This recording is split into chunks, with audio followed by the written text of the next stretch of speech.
Driver Subrahmanyam హత్య కేసు పునర్విచారణపై రాజమహేంద్రవరం ఎస్సీ ఎస్టీ కోర్టు నేడు తీర్పు వెలువరించనుంది. ప్రధాన నిందితుడు వైసీపీ నేత అనంతబాబు సిట్ తదుపరి విచారణకు సంబంధించి తీర్పు ఇవ్వనుంది. మరింత సమాచారం మా ప్రతినిధి సాయికృష్ణ అందిస్తారు. సాయికృష్ణ, డ్రైవర్ సుబ్రహ్మణ్యం హత్య కేసు పునర్విచారణకు సంబంధించి వివరాలేంటి? స్వప్న 2022 మే 19 కాకినాడలో డ్రైవర్ సుబ్రహ్మణ్యాన్ని అత్యంత కిరాతకంగా హత్య చేసి మృతదేహాన్ని డోర్ డెలివరీ చేసిన సంఘటన ఉమ్మడి తెలుగు రాష్ట్రాలతో పాటు దేశవ్యాప్తంగా కూడా ఈ కేసు సంచలనం కలిగించింది. వైఎస్ఆర్సీపీ ప్రభుత్వ హయాంలో జరిగిన ఈ హత్య కేసు విచారణ అంతా కూడా పూర్తి లోపభూయిష్టంగా సాగింది.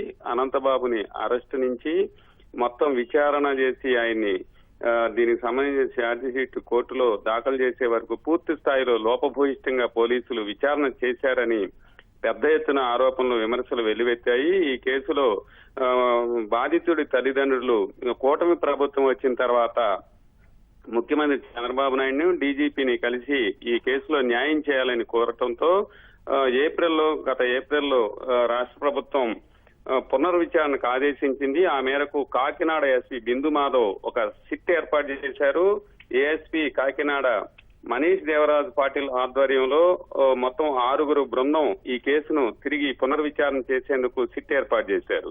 దీనికి సంబంధించి రాజమహేంద్రలోని ఎస్సీ ఎస్టీ న్యాయస్థానంలో సిట్ అధికారులు పిటిషన్ దాఖలు చేశారు.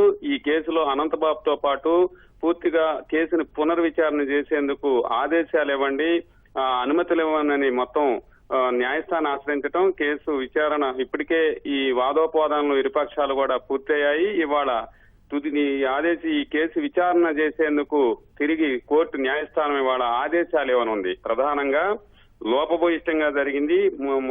బాధితుడికి 31 గాయాలు, అలాగే 3 అంతర్గత గాయాలు, మొత్తం 34 గాయాలతో మృతదేహం ఉంది. కాబట్టి ఒకే వ్యక్తి అనంతబాబు ఈ హత్య చేసే అవకాశం లేదు. ఇంకెవరెవరి పాత్ర ఉంది, దీనికి సంబంధించిన సాక్ష్యాధారాలు పూర్తి స్థాయిలో ఇంకా విచారణ చేసి మొత్తం నిందితులందరినీ కూడా ఈ కేసులో అందరినీ కూడా బహిర్గతం చేసి దోషులుగా తేల్చాల్సిన అవసరం ఉందని కూడా అన్ని పక్షాలు, కుటుంబ సభ్యులతో పాటు అటు న్యాయవాదులు, వివిధ పక్షాలు కూడా పూర్తి స్థాయిలో డిమాండ్ చేయడంతో ఇవాళ ఈ తీర్పుకు సంబంధించి న్యాయస్థానం ఆదేశాలు ఇచ్చే అవకాశం ఉంది.